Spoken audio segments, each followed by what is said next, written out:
Hey everyone, if a Notion page is not opening or getting stuck when you try to access it, don't worry. This guide will walk you through how to fix it step by step. So let's get started. First, make sure your internet connection is stable. Notion pages load from the cloud, so if your connection is weak or unstable, the page may not open properly. Next, try refreshing the page or reopening the app. A simple reload can fix temporary glitches and often loads the page without any issues. Now try opening the page on another device or browser. This helps you figure out if the issue is related to your current device or setup. After that, clear your browser or app cache. Corrupted cache files can sometimes block pages from loading, so clearing them can help fix the problem.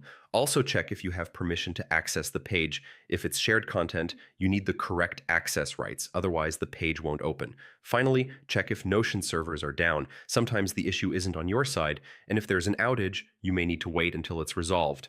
And yeah, that's it. That's how you fix Notion pages not opening and get everything working smoothly again.